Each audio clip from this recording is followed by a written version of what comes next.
Hello! Gandang araw sa inyong lahat. Manang Leads here. Ayan. So, gusto kong ipakita yung place namin ulit sa may ilog. Ang place namin pala guys is around 1 hour to 1 hour 20 minutes away from Baguio. Kung sarili mong sasakyan, baka wala pang isang oras, baka nasa 45 minutes lang. Kasi syempre dire-diretso yung biyahe mo pag sarili mong sasakyan eh. Unlike sa mga pampasaherong sasakyan na syempre magda-drop yan. It's either magpi-pick up or magda-drop ng pasaheros. Kaya mas matagal sila. Depende kung ilang beses siyang may ide-drop. So, bakit ko sinasabi yung ganito guys? Kasi sa banda rito, hindi sa exact na lugar na to kasi ilog to eh. Papuntang ilog to eh. Dito sa lugar na to, malapit sa bahay ko, ganon. May mga for sale na lupa kasi. May mga for sale na lupa, square meters na. Kasi hindi na uso ngayon yung bultuhan na dati-dati sa mga probinsya, sa mga bundok, bultuhan eh. Kailangan kunin mo lahat yung buong sinasakop ng papeles. Pero ngayon naman na sila ng per square meter at yun ang maganda. Kasi kapag bultuhan, mahal na yun. Kailangan kunin mo yung buong 1 hektarya. Ay, Diyos ko po. Pero ngayon meron na. Magastos ang magpa-survey sa totoo lang. Pero at least, pwede na yung tingi. Parang labas niyan is tingi. Kaya kung gusto mong mag-invest sa banda rito, boundary ng La Union at saka Tuba Benguet.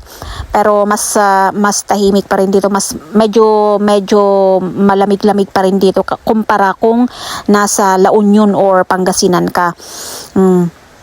Kasi dito sa bandang to, part ng Benguet pa rin ito sa may Tuba, Marcos Highway. Ayan, iba naman sa Cannon Road. Kasi ang Cannon Road may part pa rin ng Tuba doon eh. Pero ito part ng Marcos Highway.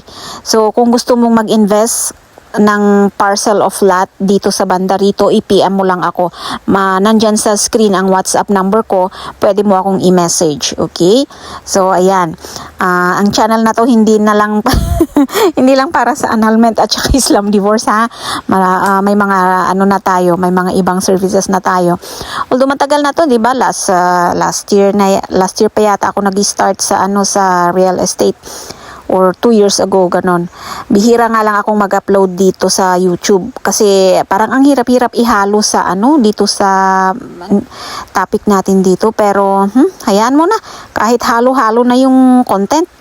Wala naman ng bayad si Meta at saka si YouTube.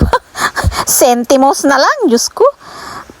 Para saan pa yung iingat-ingatan mo yung niche na yan kung hindi naman na sila nagbabayad ng Diyos ko, hindi pa mabayaran ang bill sa wifi, wag na lang. Kaya halu-haluin ko na lang yung mga content ko dito sa channel ko na to. Ay nako, seriously ha, sa mga gustong mag-invest ng lupa dito, yung maliit lang na lupa na pwedeng tayuan ng bahay, tapos may maliit lang na taniman ng gulay-gulay sa paligid. Ay nako, it's a perfect place. Malapit ito sa Pugo, La Union. Doon kami namamalengke sa palengke ng Pugo, La Union kasi mura talaga doon. Mura ang bilihin dito sa La Union kumpara sa Baguio City. Kaya kapag nandito kami ni Autism Boy ko, doon kami sa Pugo, La Union namamalengke.